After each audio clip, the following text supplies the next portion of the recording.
Esse é o Medcast, o podcast da medicina brasileira.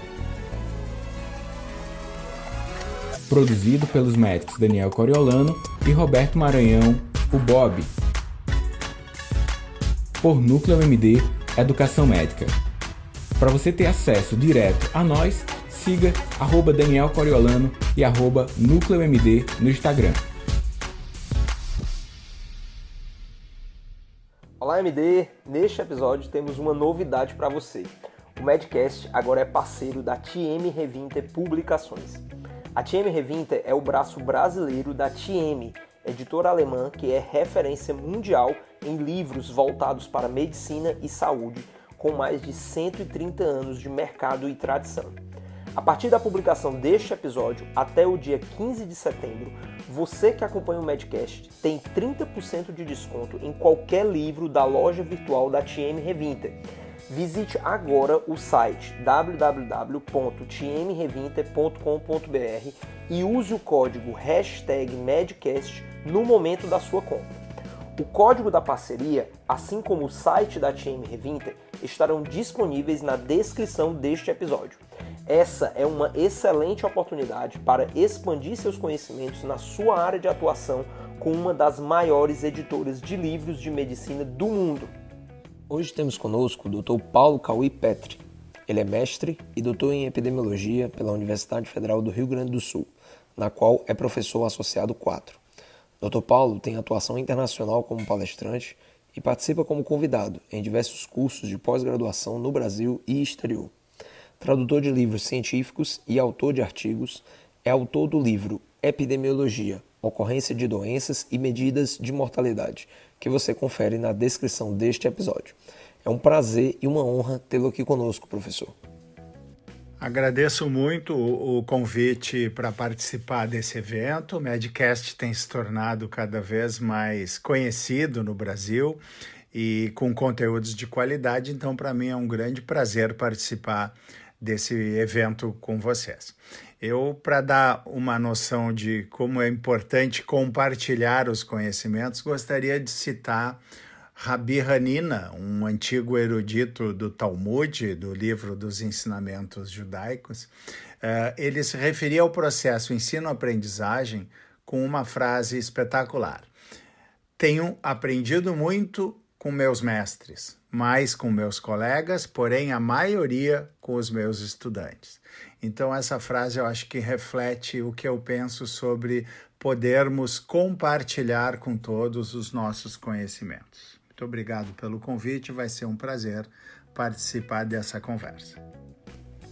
Sua atuação como professor dialoga muito com a realidade de muitos de nós na área da saúde, até porque no nosso sistema de saúde, o SUS, tem a prerrogativa de formar sua força de trabalho e, invariavelmente, atuamos em algum momento da nossa vida como professores, mesmo que sob outras nomenclaturas, preceptores, supervisores, orientadores. Neste contexto, como você enxerga esta responsabilidade e como temos que refletir sobre o nosso papel junto à ciência? De fato, está muito bem colocado. Uma das principais atuações do professor é dialogar com a realidade. Você foi muito feliz na colocação. Então, eu diria que a ciência é exatamente isso, é o processo pelo qual o homem se relaciona com a natureza, visando a sua dominação e seu próprio benefício. A ciência ela vai problematizar, vai questionar e buscar compreender a realidade existente. Só que o conhecimento científico ele tem algumas características importantes. Ele resulta de uma investigação metódica, sistemática da realidade, ele transcende os fatos e fenômenos em si mesmos. O conhecimento científico é verificável na prática, por demonstração ou experimentação. Aliás, essa é uma característica do conhecimento científico. As afirmações, as hipóteses que não podem ser comprovadas não vão fazer parte do conhecimento científico, que é sistemático, trata-se de um saber ordenado logicamente, formando um sistema de ideias, que são as teorias, e não são conhecimentos dispersos e desconexos. Eu também gostaria de salientar que nós vivemos em um mundo em transformação constante, permanente. Até citaria uma frase do professor Charles Burwell, que é um ex-diretor da Faculdade de Medicina de Harvard, nos Estados Unidos da América do Norte, e que é muito interessante a frase. Ele disse em um congresso: dentro de 10 anos estará provado que metade do que vocês aprenderam na faculdade estava errado. E o problema é que nenhum de seus professores sabe hoje qual é esta metade. Então é bonita a frase, provocadora, porque ela nos remete à questão da transformação. A ciência e o mundo, enfim, vem apresentando transformações ao longo dos anos bastante importantes, bastante grandes. Eu citaria talvez um exemplo clássico de uma empresa inovadora que terminou à beira da falência, que é a Kodak. Todo mundo conhece. Na década de 70, a Kodak era detentora de 90% das vendas de filmes fotográficos para o mundo inteiro, e câmeras fotográficas no mundo inteiro era propriedade praticamente exclusiva da Kodak. Até que em 1975, um dos seus engenheiros, chamado Steve Sasson, apresentou uma ideia à direção da Kodak, que é a criação de câmeras fotográficas sem filmes. E isso choca a direção, porque como a Kodak vendia no mundo inteiro e dominava o mercado, aquela era uma ideia estapafúrdia. E essa ideia não foi considerada, não foi valorizada. E vocês reparem que, bom, é óbvio que esse engenheiro levou a sua ideia a outras pessoas inovadoras, empreendedoras, e que perceberam o potencial da ideia, e essa ideia criou uma disrupção importante na indústria, e hoje ninguém mais compra filmes fotográficos. As câmeras são digitais, os telefones fazem as nossas fotos. Então você veja que, às vezes, uma ideia inovadora que tem embasamento científico também não é bem vista, não é bem-vinda. E essa disrupção, ela é importante na área da ciência porque ela quebra e avança, faz com que o conhecimento científico avance. Um outro exemplo que eu gosto de conversar com os meus alunos é o dos cigarros, né? Se nós voltarmos no tempo, nós vamos perceber que existia uma época em que era glamuroso fumar. O tabagismo era considerado um hábito saudável, um hábito de vida charmosa, glamurosa, enfim. E durante muito tempo a indústria do cigarro, claro, com interesses comerciais poderosos, investiu nas propagandas de cigarro, usando crianças, até profissionais de saúde em seus comerciais. Até que em 1941 surge um estudo de 2 cirurgiões torácicos norte-americanos, os professores Ochsner e Debacken, fazendo um contraponto àquele conhecimento dogmático da época e dizendo que o fumo poderia ser a razão de câncer no pulmão. E isso gerou um rebuliço muito grande na comunidade científica. Claro que em 1941 o impacto de uma declaração dessas não era como hoje, com as redes sociais, com a internet, isso se propaga muito rapidamente. Na época não tanto, mas de qualquer forma surgiu uma primeira hipótese da possibilidade de o fumo ser causa do câncer de pulmão. praticamente 20 anos depois, em 1961, dois epidemiologistas ingleses, Richard Doll e Bradford Hill, elaboraram um estudo longitudinal acompanhando a possibilidade de o cigarro ser a causa do câncer de pulmão. E terminou com essa a publicação desse estudo, como eu disse, em 1961, foi comprovada essa hipótese. Então, a partir de lá, não havia mais dúvidas de que existia um nexo causal, a relação do cigarro como um fator de risco para o câncer de pulmão. E essa comprovação, ela é o que nós chamamos hoje de medicina baseada em evidências, ou seja, para que o conhecimento avance e mude-se esses conhecimentos, às vezes enraizados, dogmatizados, nós precisamos de uma medicina baseada em evidências, que é um movimento que surgiu com o professor Cochrane na década de 60, 70 e se expandiu para toda a área da saúde. Então, hoje nós, sim, podemos afirmar que a ciência avança e faz os processos de disrupção que têm que ser feitos, mas baseado em evidências científicas. E aqui eu também gosto de citar uma frase do Stephen Hawking, o físico inglês, que faleceu não faz muito. Ele dizia que inteligência é a capacidade de se adaptar às mudanças. Então, essas mudanças são inexoráveis e elas acontecem no mundo científico.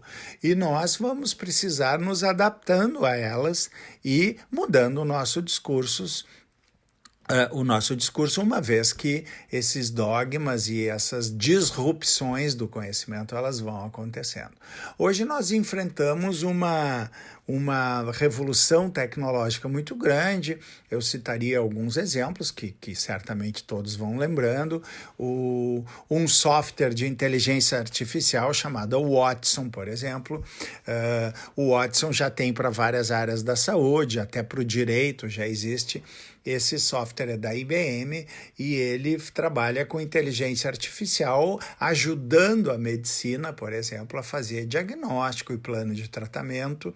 O Watson tem uma capacidade de armazenamento de dados fantástica. Eu só citaria, por exemplo, o médico vai digitando no programa os dados do seu paciente e após um determinado número de informações, como se fosse ali uma ficha clínica, o preenchimento de sinais, sintomas, enfim, o Watson veja bem, em 3 segundos ele é capaz de ler mais de 20 milhões de artigos científicos publicados no mundo inteiro em qualquer idioma e faz o entendimento dessa literatura e cria sugestões de continuidade de tratamento, prescrição de medicamento, enfim, qual é a melhor conduta, né? É um software de inteligência artificial fantástica. Hoje nós temos os robôs de telepresença, com hologramas para o paciente interagir com seu médico. Existe o Webot, que é um robô terapeuta que trabalha 24 horas por dia, fala todos os idiomas, é uma realidade. A cirurgia robótica hoje é uma realidade também. Nós temos o robô Da Vinci aqui no Hospital de Clínicas de Porto Alegre, da nossa Universidade Federal do Rio Grande do Sul.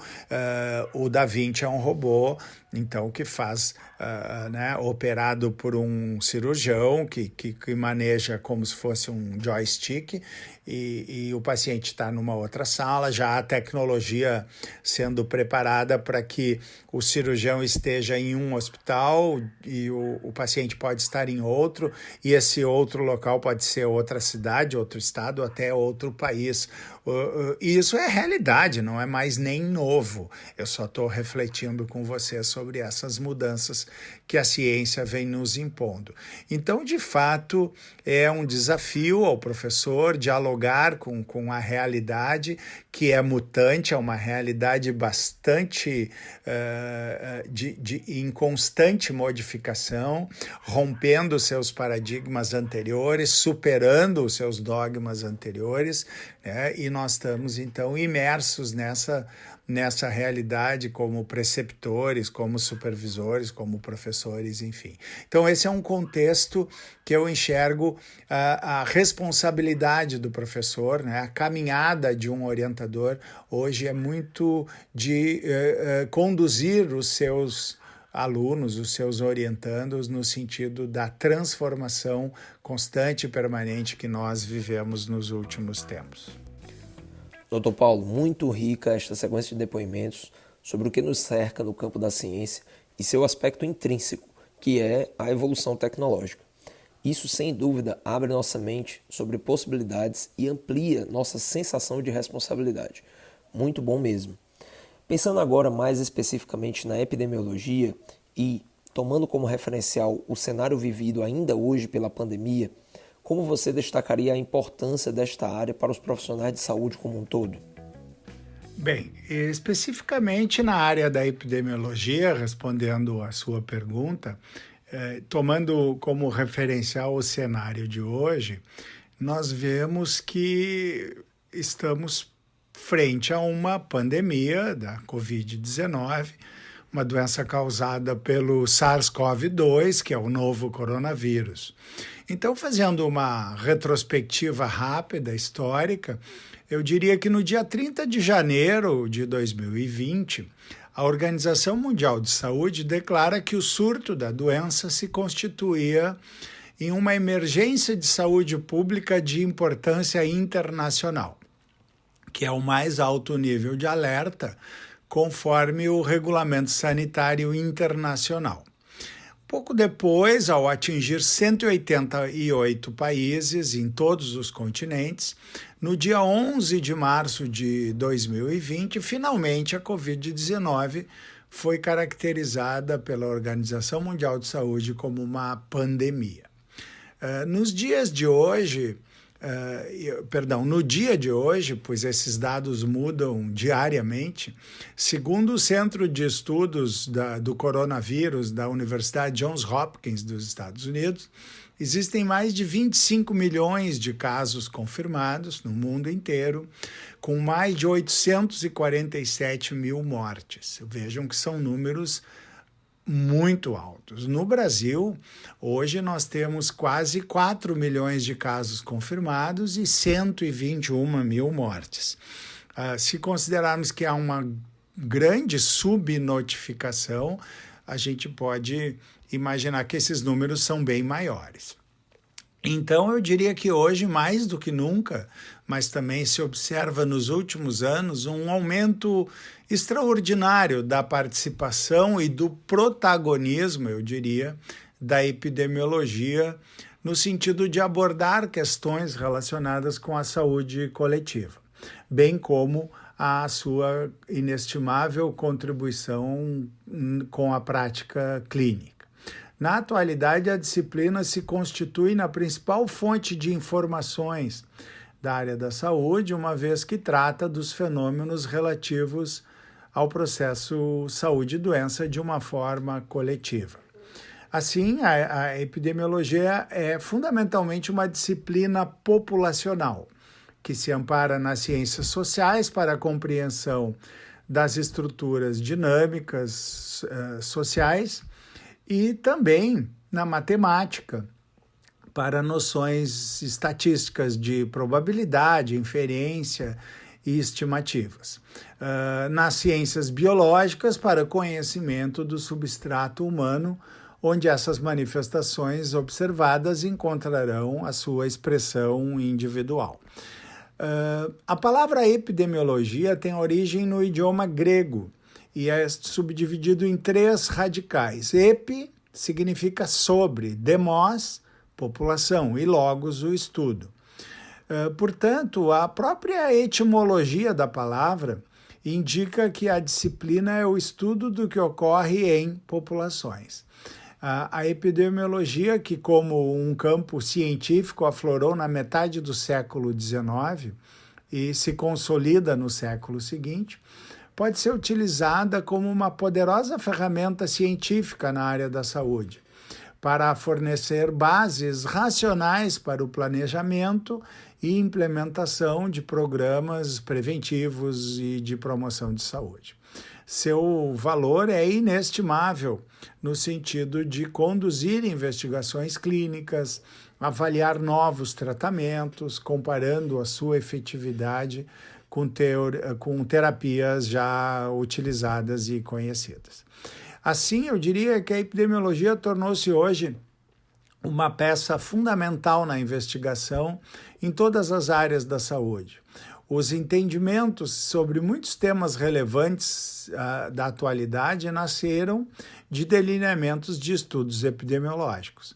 E se contextualizarmos com o que vivemos hoje, nós podemos dizer que todos os estudos que buscam uma vacina, buscam testar a segurança, a eficácia de uma vacina contra o Covid, nascem de um estudo epidemiológico que se chamam os ensaios clínicos randomizados. E, desta forma, a utilização da epidemiologia na abordagem das questões de saúde pública ou coletiva e da prática clínica tem crescido consideravelmente, bem como a disciplina tem se destacado, como eu disse, como uma importante ferramenta de gestão e tem prestado fundamental apoio a gestores, agentes públicos, formuladores de políticas públicas de saúde para o seu desenvolvimento e avaliação. A epidemiologia vem sendo amplamente utilizada em pesquisas de naturezas causais, etiológicas, atuando na identificação de fatores de risco ambientais, genéticos, de diversas doenças, possibilitando a identificação de mecanismos envolvidos na patogenicidade dessas doenças.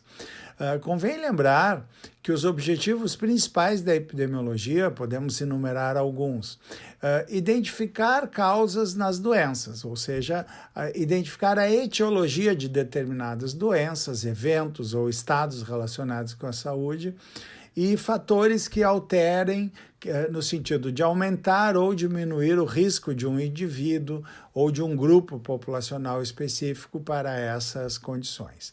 É fundamental o esclarecimento de como as doenças são contraídas e transmitidas, com o objetivo principal de desenvolver ações que possam reduzir estas morbidades, bem como a sua decorrente mortalidade. Naturalmente, se for possível identificar os fatores causais ou etiológicos das diferentes enfermidades, estará então aí aberto o caminho para uma redução ou até mesmo eliminação dessas exposições, o que permitirá o desenvolvimento de bases racionais para a elaboração de planejamento e condução de programas de promoção de saúde, prevenção ou de redução de danos, que é o exemplo que eu já referi das vacinas ou de tratamentos adequados para as diferentes doenças. Outro objetivo da epidemiologia, dos principais deles, é determinar a extensão da ocorrência de doenças ou de agravos, né? Descrever a forma como se distribuem e a magnitude com que ocorrem. E este exemplo é bastante atual, esse objetivo tem sido em qualquer jornal de notícias hoje, nós vemos mapas com as médias móveis e a série histórica de casos. Isso é um dos objetivos da epidemiologia. Um outro dos objetivos importantes seria identificar os grupos populacionais específicos com maior probabilidade ou risco de adoecer, porque isso permite um melhor direcionamento de esforços preventivos, como programas de triagem para a detecção precoce das doenças. Também a epidemiologia contribui no sentido de gerar dados para o planejamento, para a execução e avaliação de ações de prevenção, controle ou de tratamento de doenças. E desta forma se pode estabelecer prioridades, avaliar as medidas preventivas ou terapêuticas e os modelos de assistência à saúde novos ou já existentes. Também a epidemiologia permite que se conheça a história natural e o prognóstico de doenças. Certas doenças são mais severas do que outras. Algumas podem ser letais, enquanto outras não o são. Algumas apresentam maior tempo de sobrevivência do que outras. E o conhecimento da história natural das diferentes doenças, em termos quantitativos, possibilita o desenvolvimento de alternativas para a intervenção, seja por meio de terapias ou através de novos modelos de promoção de saúde ou prevenção. A epidemiologia também nos ajuda a verificar as tendências no processo de produção e distribuição das doenças, o que permite nortear o planejamento estratégico na saúde. A epidemiologia subsidia de forma cientificamente fundamentada o planejamento de políticas públicas relacionando questões ambientais, genéticas e outras no que diz respeito à promoção de saúde ou medidas de prevenção. Então, respondendo objetivamente a sua pergunta, esse eu acho que é o contexto da epidemiologia na atualidade, em tempos de uma pandemia que é o coronavírus. Bom, a todos que escutam o Medcast, agora nós vamos dar uma pequena pausa para ramificar esta sequência de informações tão ricas nesta entrevista. Você continua com a segunda parte deste conteúdo no próximo episódio do Medcast. Conheça um pouco mais sobre o nosso convidado na descrição deste episódio. Lá você vai encontrar os contatos de e-mail petri.paulo@gmail.com, assim como o perfil do Instagram @prof_paulo_petri e também o link para o seu canal no YouTube, Prof. Paulo Petri. E então, MD, gostou deste episódio? Venho te lembrar de aproveitar o seu cupom de 30% de desconto da nossa parceria com a TM Revinter. Acesse o site disponível na descrição do episódio, www.tmrevinter.com.br, e use o código #Medcast ao finalizar sua compra no site. E olha, você também pode divulgar este episódio com mais colegas médicos e estudantes de medicina. Compartilhe com eles esta oportunidade o quanto antes, porque ela só é válida até o dia 15 de setembro deste ano. Deixo com você aquele abraço e até o próximo Medcast.